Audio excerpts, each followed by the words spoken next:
कि इन बाप के जो नेता हैं इनको मारो, इनके घर जला दो।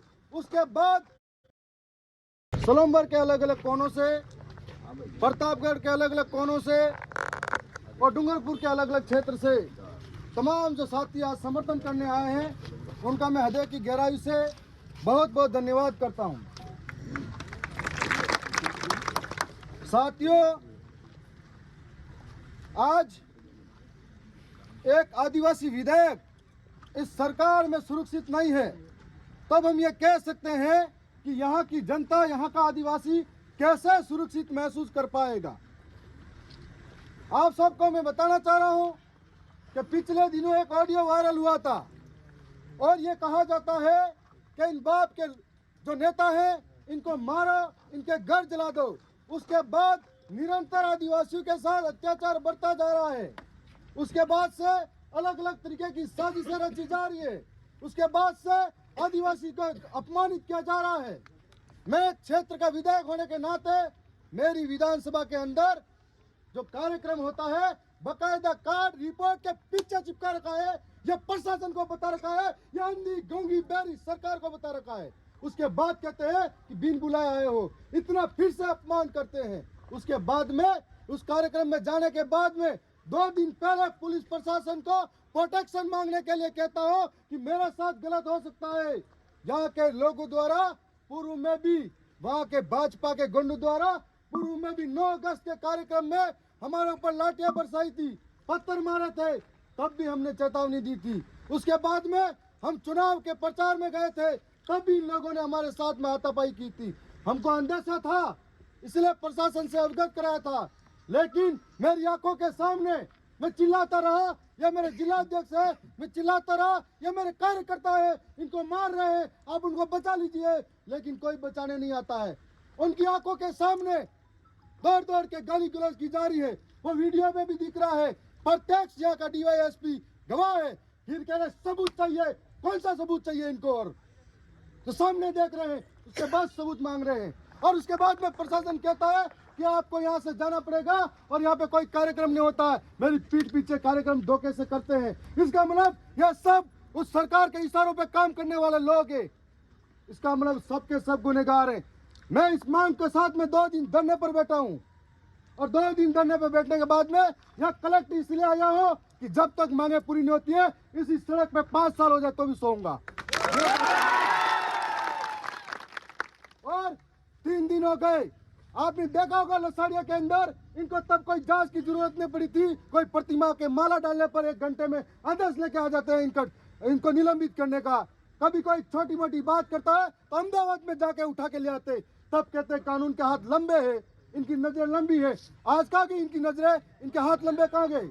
यह बात हम पूछना चाहते हैं कि झूठे और भ्रम फैलाने वाली बातें हमारे सामने नहीं होनी चाहिए। मैं आज सीधा तरीके से, हम लोग ज्ञापन देने जा रहे थे, हमको रोका, कौन से आदेश के तहत रोका गया, यह हम आपसे पूछना चाहते हैं। आज ज्ञापन देने के लिए आए हैं, मैं नहीं जाऊंगा यहाँ से आगे, लेकिन हमको रोका तो किस आदेश के तहत रोका? हमारे लोगों के साथ में बीच में आकर जिन्होंने गुंडागर्दी की है, जो वर्दी के बेस में गुंडे छिपे हुए हैं, वो सामने है, बताए कि क्यों मुक्केबाजी की हमारे लोगों के साथ में। ये हमको उकसाने की कोशिश की जा रही है। आज सरकार के सामने हम लड़ रहे हैं, हमारे लोगों के सामने सरकार को सोचना चाहिए कि इस तरीके से हमारे क्षेत्र के अंदर शिक्षा की व्यवस्था चरमराई हुई है। सोचना चाहिए कि किस व्यवस्था के अंदर हमारे चिकित्साओं की व्यवस्था कैसी चरमरा रही है। जब प्रतापगढ़ के वीडियो देखते हो आप लोग, बांसवाड़ा के वीडियो देखते हो आप लोग, यहाँ पर आदिवासियों के साथ में क्या दयनीय स्थिति है, जो अपनी पेट की भूख मिटाने के लिए अपनी औलाद को बेच देते हैं। ये सरकार को सोचना चाहिए, यहाँ की स्थिति ऐसी बनी हुई है। यहाँ पर सोचना चाहिए कि यदि इस बारिश के टाइम पे अगर पानी आ जाता है तो कोई सड़क पार करने के लिए 8-8 दिन तक इंतजार करना पड़ता है। तब सरकार को सोचना चाहिए, लेकिन आदिवासियों को सदन में बैठकर गाली देते, इनकी मानसिकता दर्शाती है कि आदिवासी से नफरत करने वाले लोग हैं।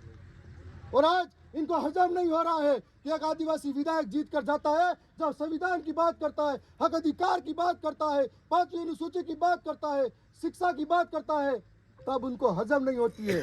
और ये बात आज इनको इसलिए भी हजम नहीं हो रही है कि यहाँ का एक एक नौजवान जागरूक हो गया है। यहाँ का एक एक नौजवान एक एक वोट की कीमत पूछता है। यहाँ का एक एक नौजवान सरकार से हिसाब मांगता है। यहाँ का एक एक नौजवान सरकार से लड़ने के लिए तैयार बैठा है।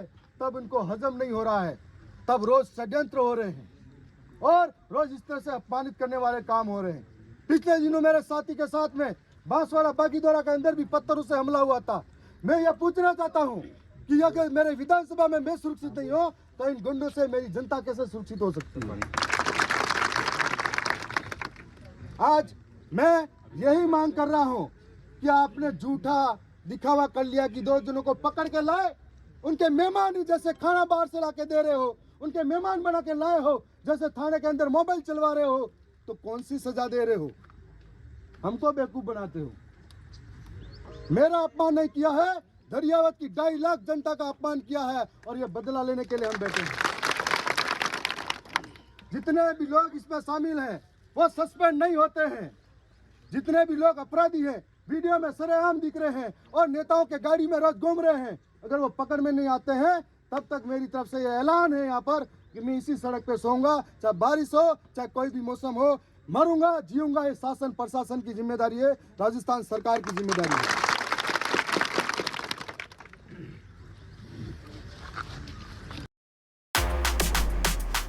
क्या आप भी स्टॉक मार्केट में इन्वेस्ट करना चाहते हैं पर कंफ्यूज हैं कि कौन सा ऐप चूज करें?